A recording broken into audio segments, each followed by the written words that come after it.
All right, guys, welcome back. Today we're going to talk about respecting personal health. This is going to be a relatively short video, particularly in comparison to the Fifth Commandments. This is really delving into a little bit of what I talked about yesterday as far as those sins against the Fifth Commandment of personal integrity. Um, One of the things that we need to talk about, primarily what we've talked about in terms of the Fifth Commandment and most of the other commandments as we move forward, is violations of the cardinal virtue of justice. When we talk about personal integrity, we're also sometimes violating that uh, cardinal virtue of temperance. Now, we talked about this a long time ago, so I'm just going to quickly, reinforce what temperance is. Temperance helps us to regulate our attraction to pleasure, our attraction to what we call created goods. The stuff that is created by God and by us, right? Through God, by God through us.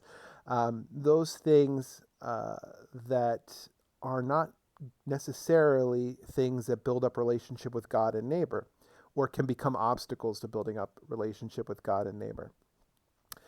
It's a very practical virtue. It helps us to use the good things that God gives us in a balanced and loving way. It's a virtue of self control, a virtue of delayed gratification, a virtue of moderation, right? And there are three kind of ways that we express it that we're talking about here in terms of personal integrity. And your textbook talks about them, and you should know them: abstinence, sobriety, and chastity. Now, obviously, we're going to talk a lot more about chastity in the next chapter, in the next unit. Um, and I talked a little bit about abstinence and sobriety, albeit in an oblique way, in the last video. Abstinence is the withholding of doing something that you could do uh, in terms of consuming food, satisfying physical cravings, etc. So it's not doing something. It is what we would call an act of omission, an act of not doing something.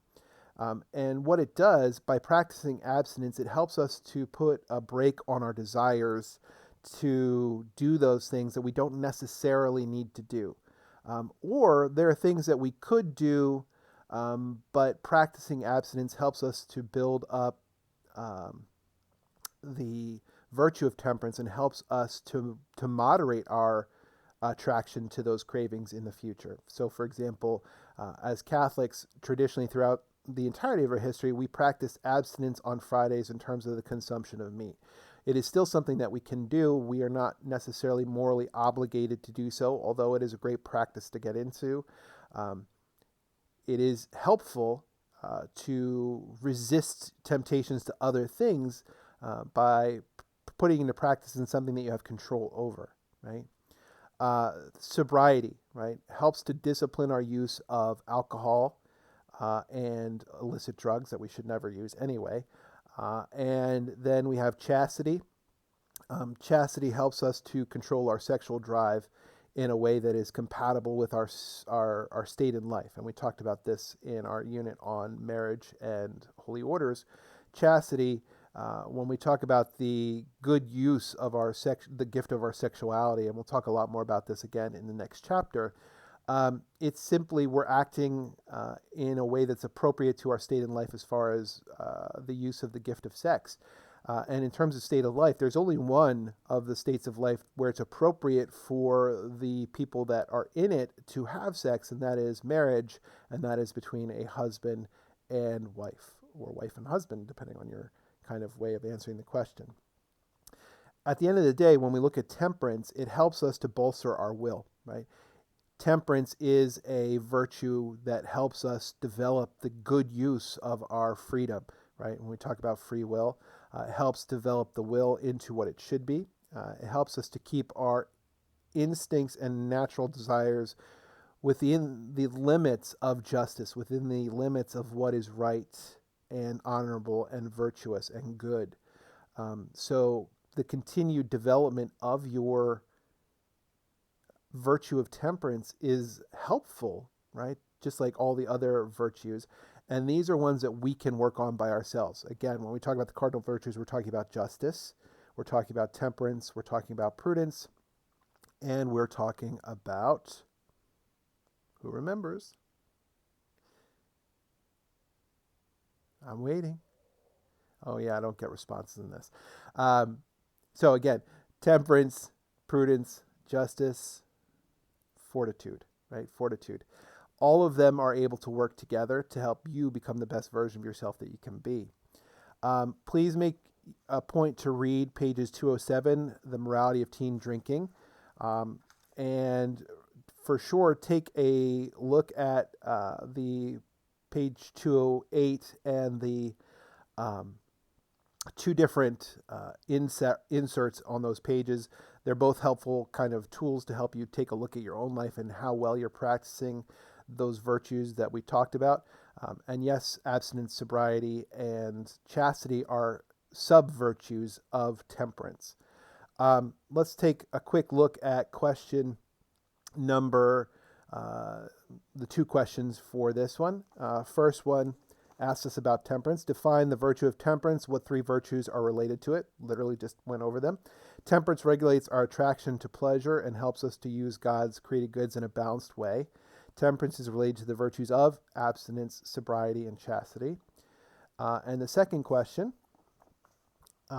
discuss at least two good reasons why teens should refrain from drinking alcohol or using illegal drugs. Page 207 and 208 in your textbook give you a bunch of reasons, not least of which is this one. Like when you use drugs as they're not supposed to be treated, particularly illegal drugs that have no purpose other than to alter your state of mind. And of course, when you drink to be intoxicated, all those things damage your ability to reason and your free will, right? And those are the two great gifts that God has given us to be human, to be the best version of ourselves. And if we're taking stuff that damages them, that is by its very nature going to be sinful, okay? And there are other reasons for that one. Again, look in pages 207 and 208 in your textbook to get some more answers for that one. If you were waiting around for me to give you some extra credit opportunities today, sorry, bad news. But that doesn't mean the next video might not have it, or the one after that, or the one after that, etc., etc.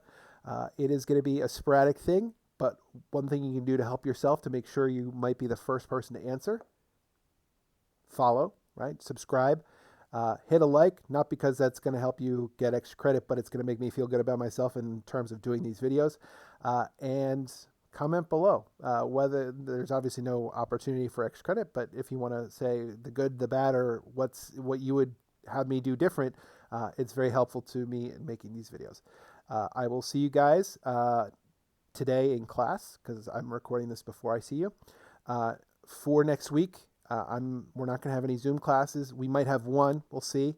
But Monday, quiz, make sure you're ready for it. Make sure you're studying over the weekend for Chapter 8. Tuesday, you have your Unit 7 packet and questions due. And Wednesday, you have your Journal 10 due, as well as your Unit 7 test. And if you have questions about it, you can certainly ask me anytime on Friday, and I'll go over those with you. Love you guys. See you guys. Bye.